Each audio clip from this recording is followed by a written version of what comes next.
In the spring of 1984, at the height of the bitter fight over French language rights in Manitoba, the NDP government fell so low in the polls that eventual defeat seemed inevitable. Now, as they head toward next Tuesday's voting day, Premier Pawley and the NDP seem within striking distance of a political victory.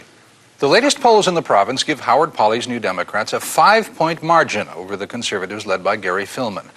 But the race is still close, and as the Journal's Bruce Yucato reports, the final results could be decided by a dozen key swing seats along a great divide that splits the province both geographically and politically. This is winter carnival time in Lorette, Manitoba, near Winnipeg, and it's the mothers taking on the sons.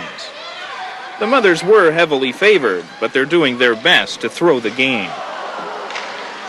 The guys here are gradually pulling ahead. On a breakaway. That pulling ahead kind of feeling is one that opposition leader Gary Filmon would love to share, with a slightly larger goal in mind, as it were. Good to see you, John. This is a Saturday morning campaign stop in one of a ribbon of ridings strung across the province. Ridings that are crucial to Filmon's hopes to lead his Conservatives back to power. Lorette is a small town, heavily francophone. A rural hamlet till lately, it's on its way to becoming a bedroom suburb of Winnipeg. And the local member here is an NDP cabinet minister. Where's my Minister of Municipal Affairs? Welcome to Springfield. Great to see you. I like all those orange signs. The town has played host to Premier Pawley as well.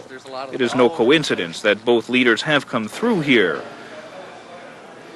Razor-thin majorities in key ridings like this one helped put the NDP in office in 1981. Very well. On the move. Pawley himself has said that but for the grand total of just 1,400 votes in 10 swing ridings, the NDP would have lost the last election. We're fighting that everywhere. This is Winnipeg's Portage Avenue. It is, of course, half of the renowned intersection of Portage and Main. It is also, in a way, the great divide of Manitoba politics. There are NDP strongholds to the north of here and Tory bastions to the south. This political fault line, if you will, runs clear across the province and divides it neatly by class, by ethnic background, and by political preference. On a map, that line would look like this, up from the southeastern corner through Winnipeg and beyond, all the way to the Saskatchewan border.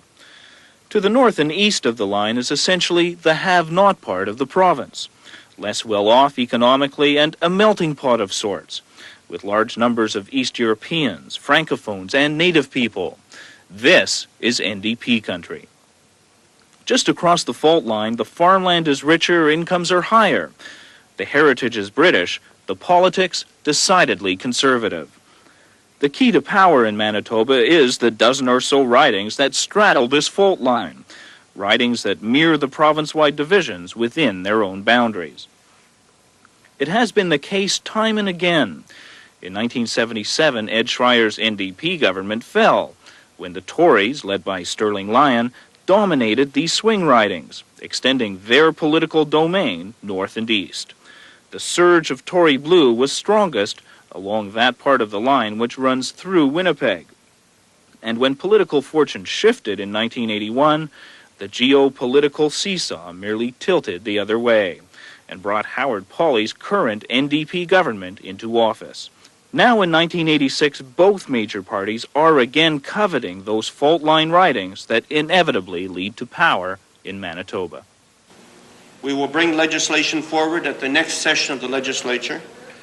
From the outset in this campaign, Pawley has used the standard campaign tactics.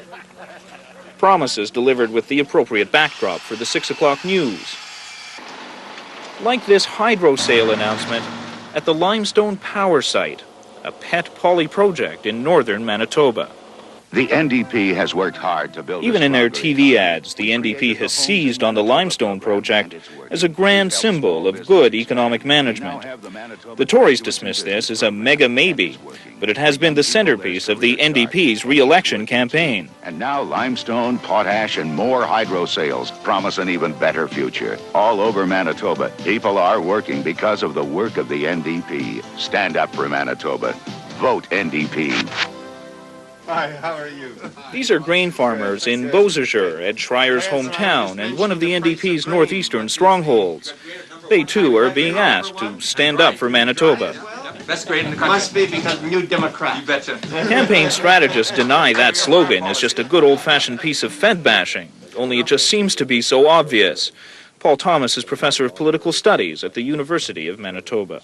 Partly to avoid talking about their own record, they're trying to attack Ottawa and shift the blame for the size of the provincial deficit and the difficulties they've had in funding the social policy sector, the health care and educational sector onto the federal government, saying federal cutbacks are to blame for the fact that people who live in those fields or work in those fields haven't got the money they need in recent years.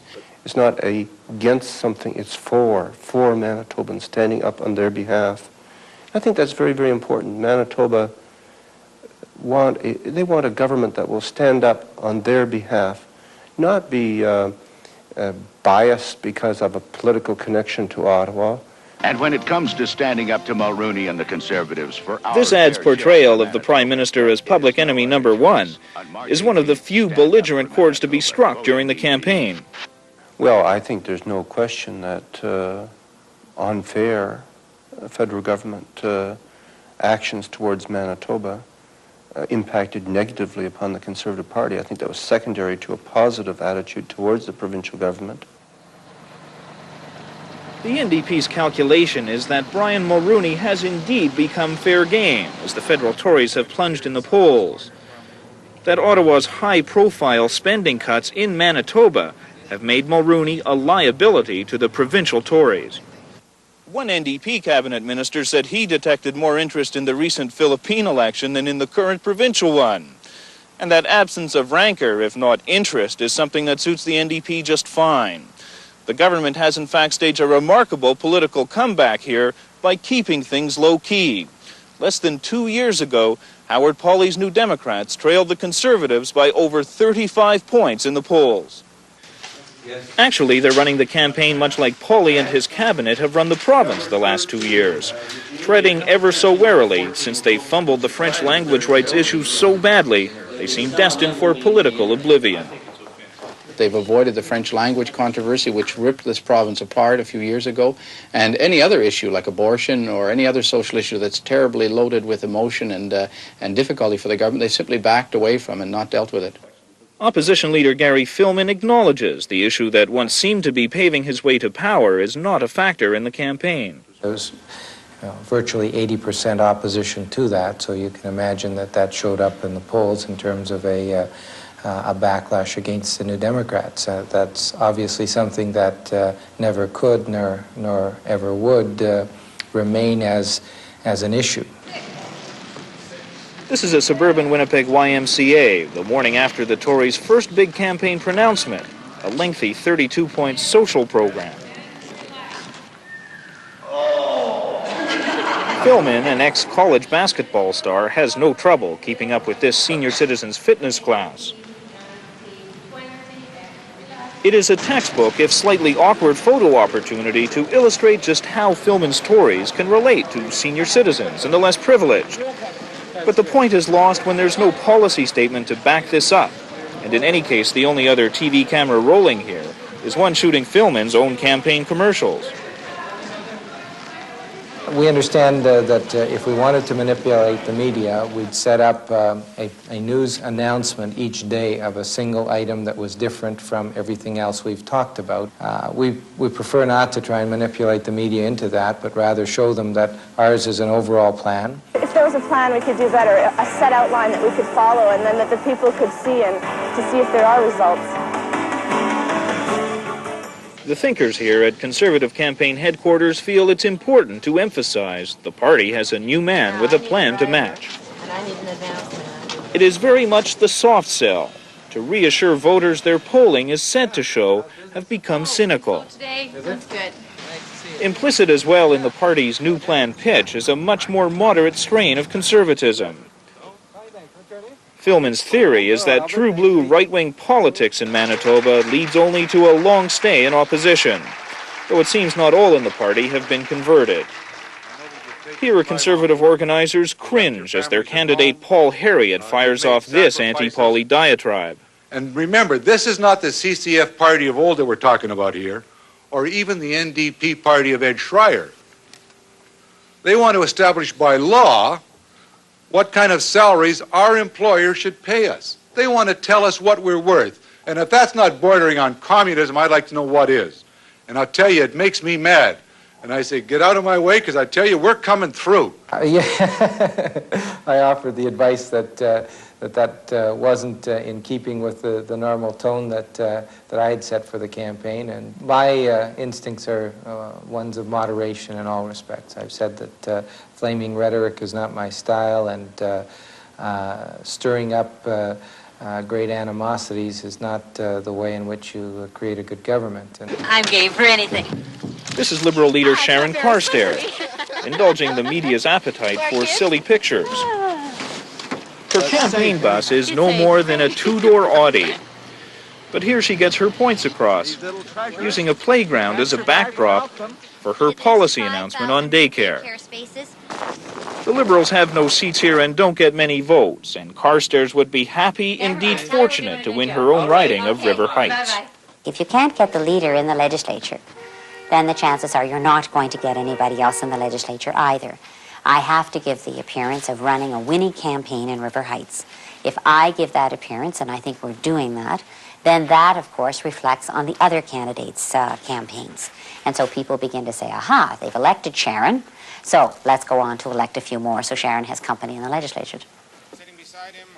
The Confederation of Regions Party won 9% of the vote in the '84 federal election, with an anti-metric, anti-bilingualism platform.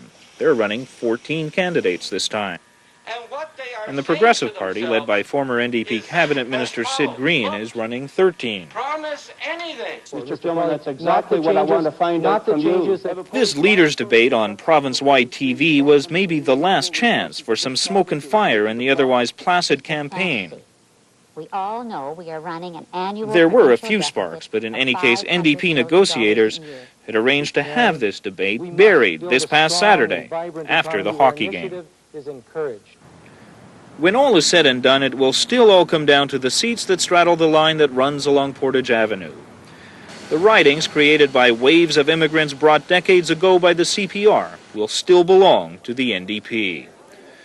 The more affluent farm and suburban ridings to the south will still go heavily Tory. The NDP currently holds 9 of the fault line swing ridings, and the Victory Party next Tuesday will be at the headquarters of the party that dominates those dozen ridings this time round. For the Journal, this is Bruce Yacato near St. Malo, Manitoba. Striking distance of a political victory. The latest polls in the province give Howard Pawley's New Democrats a 5-point margin over the Conservatives led by Gary Filman. But the race is still close, and as the Journal's Bruce Yacato reports, the final results could be decided by a dozen key swing seats along a great divide that splits the province both geographically and politically. This is winter carnival time in Lorette, Manitoba, near Winnipeg, and it's the mothers taking on the sons. The mothers were heavily favored, with a slightly larger goal in mind, as it were. Good to see you, John. This is a Saturday morning campaign stop in one of a ribbon of ridings strung across the province. Rider, but they're doing their best to throw the game. The guys here are gradually pulling ahead. Want a breakaway? That pulling ahead kind of feeling is one that opposition leader Gary Filman would love to share. In the spring of 1984, at the height of the bitter fight over French language rights in Manitoba, the NDP government fell so low in the polls that eventual defeat seemed inevitable. Now, as they head toward next Tuesday's voting day, Premier Howard Pawley and the NDP seem within